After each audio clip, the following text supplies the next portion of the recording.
Policy practitioners and scholars present here or participating virtually will not only discuss Pakistan's security vision, but also formulate ideas to guide us on how best to tackle Pakistan's future security challenges. I would like to appreciate the National Security Division for identifying the need for Pakistan to have its own security dialogue.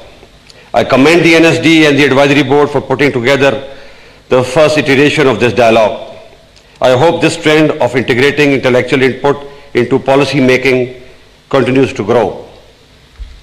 Ladies and gentlemen, it is almost universally acknowledged fact that the contemporary concept of national security is not only about protecting a country from internal and external threat, but also providing conducive environment in which aspirations of human security, national progress, development could be realized. Surely it is not solely a function of the armed forces anymore. National security in the age of globalization, information and connectivity has now become an all-encompassing notion wherein besides various elements of national power, global and regional environments also play a profound role. National security is thus multi-layered, outer layer being the exogenous factors of global and regional environment, and the inner layer being the endogenous factors of internal peace, stability, and developmental orientation. A nation at peace and a region in harmony are thus essential prerequisite for attainment of national security in the true spirit. No national leader of today can ignore these facts. I also firmly believe that no single nation in isolation can perceive and further its quest for security, as every single issue and security dilemma faced by today's world is intimately linked with global and regional dynamics. Whether it be human security, extremism, human rights, environmental hazards, economic security, or pandemic, responding in silos is no more an option. Ladies and gentlemen, the world has seen ravages of World War and Cold War, wherein polarization and neglect of virtues blighted human future and brought catastrophic consequences for humanity. On the contrary, we have witnessed how multilateral rule-based platforms contributed towards good of mankind. Today we face the similar choices, whether to stay stitched in the acrimony and toxicity of the past, continue promoting conflict and get into another vicious cycle of war, disease and destruction, or to move ahead, bring the dividends of our technological and scientific advancement to our people and usher in a new era of peace and prosperity. We must not forget the desire to achieve autocracy was historically decisive and stimulus for grabbing more, leading to haves and have-nots. History has taught us that the way ahead has always been through an interconnected, interdependent, and collective sense of security. Today, the leading drivers of change in the world are demography, economy, and technology. However, one issue which remains central to this concept is economic security and cooperation. Frayed relations between various power centers of global and various power centers of the globe and boomeranging of competing alliances can bring nothing but another stint of Cold War. It is naive to apply the failed solution of yesteryears to the challenges of today and tomorrow. It is important for the world that the leading global players must reach a stable equilibrium in their relations through convergence instead of divergence.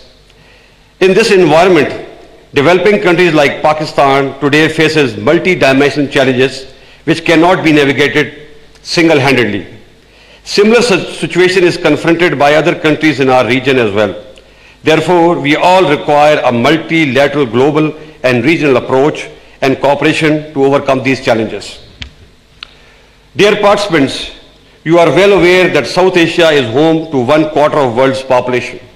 However, despite tremendous human resource and potential, the unsettled disputes are dragging this region back to the swamps of poverty and underdevelopment. It is saddening to know that even today it is amongst the least integrated regions of the world in terms of trade, infrastructure, water, and energy cooperation. On top of it, Despite being one of the most impoverished regions of the world, we end up spending a lot of our money on defense, which naturally comes at the expense of human development. Pakistan has been one of the few countries which, despite the rising security challenges, has resisted the temptation of involving itself in an arms race. Our defense expenditure have rather reduced instead of increasing. This is not an easy undertaking, especially once you live in a hostile, unstable neighborhood. But having said that, let me say profoundly that we are ready to improve our environment by resolving all our outstanding issues with our neighbors through dialogue in a dignified and peaceful manner. However, it is important to state that this choice is deliberate and based on rationality and not as a result of any pressure. In our sincere desire to recast Pakistan's image as a peace-loving nation and a useful member of international community. Our leadership's vision is, alhamdulillah, transformational in this regard. We have learned from the past to evolve and are willing to move ahead towards a new future. However, all this is contingent upon reciprocity. Ladies and gentlemen, the world knows that we are geostrategically placed to be a bridge between civilization and connecting conduit between the regional economies. We are a nation of significance due to our large and enterprising demography, fertile soil, and adequate logistic infrastructure. We intend to leverage our vital geostrategic location for our own regional and global benefit.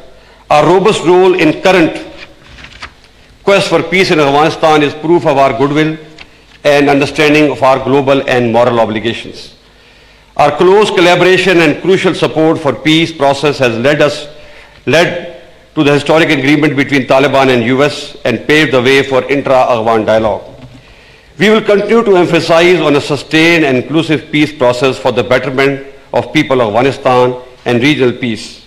Moreover, beside offering our all-out support to Afghanistan peace process, we have also undertaken unprecedented steps to enhance Afghanistan's trade and connectivity by re-energizing Afghan-Pakistan transit trade agreement and also providing access to Afghanistan to export her goods to India.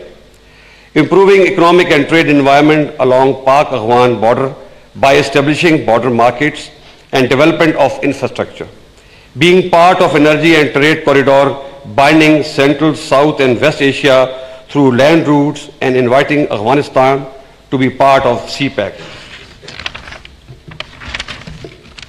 Dear participants, stable Indo-Pakistan relation is a key to unlock the untapped potential of South and Central Asia by ensuring connectivity between East and West Asia. The potential, however, has forever remained hostage to the disputes and issues between two nuclear neighbors. Kashmir dispute is obviously at the heart of this problem.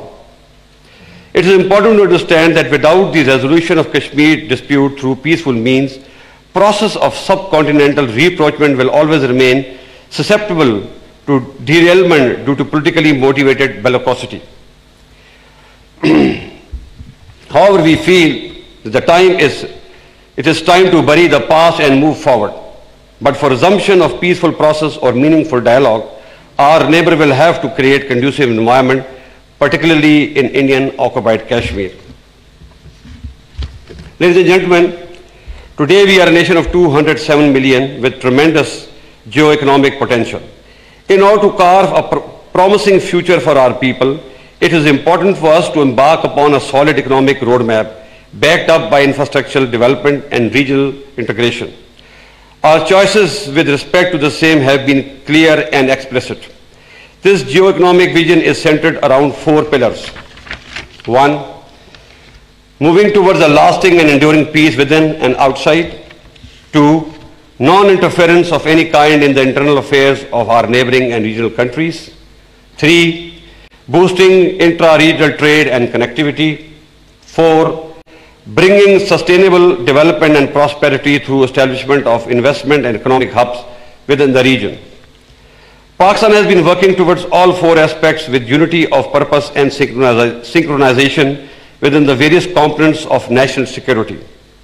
We had realized that unless our own house is in order, nothing could be expected from the outside. Now, after having overpowered the menace of terrorism and tide of extremism, we have begun to work towards sustainable development and improving economic condition of underdeveloped areas. Pakistan Army has contributed tremendously towards this national cause by rebuilding and mainstreaming some of the most neglected areas through massive development drives besides ensuring peace and security. Our long campaign against the tide of terrorism and extremism manifests our resolve and national will. We have come a long way and yet we are a bit short of our final objective, but we are determined to stay the course. Dear participants, CPEC has been at the heart of our economic transformation plan and we have left no quarter to declare its necessity for addressing our economic woes. Our sincere effort to make it inclusive, transparent and attractive for all global and regional players with the aim of bringing its benefit to everyone. Let me also emphasize that while CPEC remains central to our vision, only seeing Pakistan through CPEC prism is also misleading. Our immensely vital geostrategic location and a transformed vision makes us a country of immense and diverse potential which can very positively contribute to regional development and prosperity. The vision, however, remains incomplete without a stable and peaceful South Asia. Our efforts for reviving SAARC, therefore, are with the same purpose. Our effort for peace in Afghanistan and responsible and mature behavior in crisis situation with India manifest our desire to change the narrative of geopolitical contestation to geo-economic integration. We are doing our bit, but a major contribution is to be made by the global players through their cooperation. I am sure that an economically integrated South Asia is much more suited to them instead of war-torn, crisis-ridden and destabilized zone. We also have a hope in the form of incoming US administration which can transform the traditional contestation into a gainful economic win-win for the world in general and the region in particular. South Asia can be the starting point for regional cooperation. I have firm belief that economic and sustainable human development can guide us into a future full of peace and prosperity.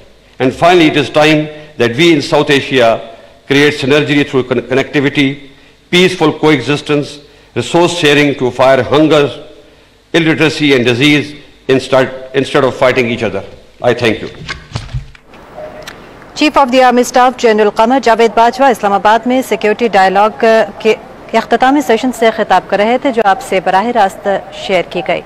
Pakistan tele vision news سے یہ تھی اب تک کی تازہ ترین